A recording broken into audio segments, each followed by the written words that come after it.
No two loves are repeatable because the chemical reaction between souls, the merging of little universes, make a world all its own, a compound that cannot be recreated.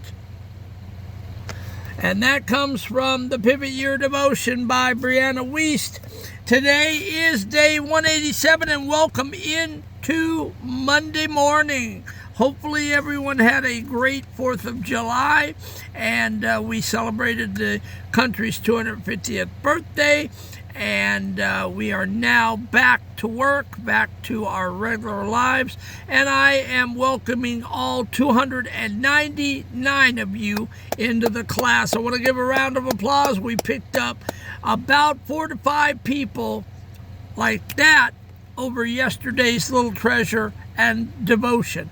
It struck a chord and it resonated with some people, and they hit the subscribe button one after another. So we are almost at 300 people, and for that I say God be the glory.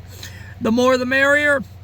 Anyone that would like to hit the subscribe button, I would love to have you.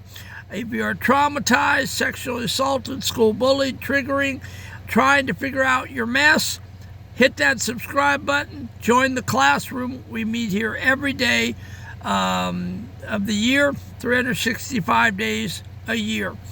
All right, so today we are calling this poem, the reframe poem that I get from the devotion every day. I reframe it into my own words. I call this the incomparable sky. You can't recreate the chemical spark when two souls collide into the shadows and the dark.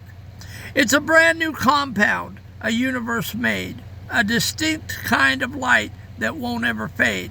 And losing that fire will cut to the bone, a grief that you carry through shifts all alone. But the sunset don't paint the same shades in the sky, no matter how long that you sit there and try. There are hooks in the morning that leave by the noon, and moments that pass us by way too damn soon. There are nights when the right hands will all pull the line, and the threads of our lives will completely align.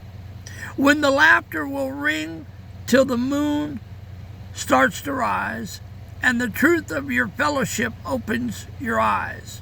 You'll never be young like you are in this place, with the dust of the factory still on your face. So hold on to the grief for the love that is gone, but don't close the shutters and shut out the dawn. The past was a wonder, incomparable and deep, but it ain't the last promise the calendar can keep. There are other exquisite things waiting to start, to break through the concrete and swallow your heart. Stop looking behind at the ghost in the bend. Open the front door and just let them in. So, folks, I understand. Some of you out there are going through horrific losses in your life. I have lost my dad when I graduated from high school. I lost my grandmother in 99. I lost my mom in 2006. I was 33 years old with no immediate family. I have one sister in Sacramento.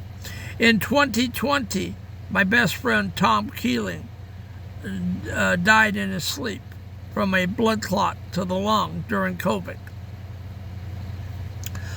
I just lost my tenant on my property, Zach, 28 days ago when he ran his motorcycle into a tree by accident doing 80 miles an hour. He was 51 years old, and he left behind a dog that I'm trying to get adopted and all of his belongings over there that have to be removed from my property. So I am acquainted with grief and relationships ending. It is never pleasant. I will not sit here and tell you it's pleasant. It hurts every time. It's grief every time. But I will tell you, this too shall pass, and you will get through it. You will live again, and God, the universe, the man upstairs, will bring more people and more situations into your life. He's done it for me, and he's done it for thousands of people in this universe. You cannot go back and put the pieces of the puzzle together. You cannot go back and redo those love relationships. Whether they walked away or they died, that chapter of your life is over. And that's what we're talking about today, the incomparable sky. We live in a world that loves to analyze, measure, and categorize everything to make it fit into a neat little box. People will look at relationships, connections, and the way human souls align, and they will try to use pure logic to explain why things work or why they don't. They talk about compatibility charts, checklists, common backgrounds, practical logistics. They think if the data looks good on graph paper, then the connection is guaranteed to stand. But this clinical approach completely misses the entire message of how human beings actually connect. It ignores the raw, the unvarnished chemistry that defines every rule in the textbook. You cannot psychoanalyze yourself to a relationship. People are different. Situations are different. There is no two people that are alike. And I have seen people get together in relationships that in actuality should not work on paper, but they do. And they're happy, and they've been married or dating for years. You cannot run your love through a computer and expect to get an answer. A genuine soul level alignment cannot be reduced to an equation or a list of practical reasons. When two distinct spirits hit the exact same frequency, it triggers an instantaneous flash of lightning in the sky.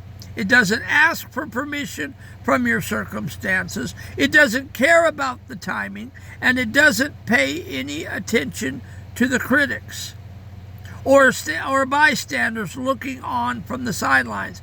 It has a hidden current that has no real name. You don't get to logically choose the exact person. An absolute unyielding power that completely clears the dashboard of your mind. It happens with an absolute unyielding power that completely clears the dashboard of your mind. The kind of connection is a direct reminder from the universe that you are not an isolated machine destined to run out your clock in a cold, thankless void. There's someone else out there looking for you, and you're looking for someone, and eventually the signs will align. The God upstairs will make it possible for you to live again and for you to love again. But you have to be willing to take the chances. The right alignment looks straight across the wreckage, the concrete, and the hard history of your prior lifetime, and it instantly spots the gold pieces that remained bright, clean, and unbroken beneath the armor. Let the world write its manuals and try to audit the weather from a distance. They will never understand how the bolt came down or why the fire caught. You don't owe anyone a logical explanation for the light you carry in your private space. It is a raw, sacred alignment forged under a wide, incomparable sky, and its extent is all the proof you need. And so listen, guys, There are friends out there that you will meet. There are loved ones that you will come in contact with. You will love again. I know it's a heartbreaker. I know because I've lived through it. But for everyone I've lost, I've gained two in the process. No matter where I show up in this country, and I've been in the hotel business in a lot of states, God always has someone there shortly after I land, unbeknownst to me, that I become friends with and that I take a liking to, and that it's a close bond. He can do that for you. Today, let's see. All right. Today you are going to stop forcing the deep mysteries of your life and connections to justify them for human logic. You will accept the reality of a true spark without needing to cross-examine it. Look directly at the genuine light or connections in your life today and protect them from the cold analysis of your mind. You can psychoanalyze every relationship right out the door. You can overthink it. And when it comes to love and when it comes to friendships, thinking less is best, but keep your guard up. You have to be prudent. I'm not saying just cast fate to the wind and just hope for the best. I'm saying do your due diligence, but keep your heart open because love will come again. So these are the steps. Silence the auditor. The moment your brain tries to analyze doubt or overthink a powerful positive connection or a creative spark today, shut down the calculation. Tell yourself, this doesn't need to make sense on paper to be real. Trust the current. Number 2, acknowledge the gold. Look at the areas of your life where you feel genuinely seen, inspired, or anchored. Remind yourself that those moments are proof that the fire inside you survived the worst of the past intact. The wreckage didn't ruin my gold. And 3, stand in alignment. When you experience a flash of pure inspiration or genuine connection today, do not hesitate or look for the exit door. Sit completely still in that warmth. Breathe it in and let it fuel your spirit for the shift ahead. The world uses meters and rules, but you are dealing with lightning. Drop the graph paper, trust what lights you up inside, and let the signal stand true. All right, guys, that was it. It was short, and I'm not going to keep you very long. But again, we are talking about loving again, putting your heart out there, connecting with friends and loved ones. Just because you lost somebody, just because that relationship closed the door, doesn't mean you have to hunker down and be a hermit. Okay? Be on the lookout because God has other friends and family members and loved ones to bring into your life. Until the day you die, you will be making connections if you want them and if you put yourself out there. And yes, be prepared. It's hard, it's tough, and yes, you will love and you will lose. But again, that's the human desire. What does it say? It's better to love and lost than not to have loved at all. Okay? Again, it has to be a divine providence. You have to watch for divine connections. Okay? Right now, the hermit poet is sitting by himself. I have for many years.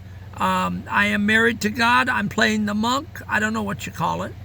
But if love comes into my life, it does. If it doesn't, the hermit poet is married to God. I don't get hung up on love. Okay? I don't get hung up anymore on life. I let the universe, I let the man upstairs, God, control my life. I have enough activities in my life to keep me busy. I find enough fun things in life to keep me going. But if there's a friend that comes into my life, if there's an acquaintance that comes into my life, I am highly, my radar is up. I've got people all over the country that still I connect with by phone, and we talk. 20, 30, 40 years later, I'm still friends with people. But that being said, live again, love again. Go out there, show up, show out, and let the world hear you roar. And we will see you tomorrow, Tuesday, for day 188 of the Pivot Year Devotion. God love you, I love you, and I'm praying for you. Have a great, awesome day.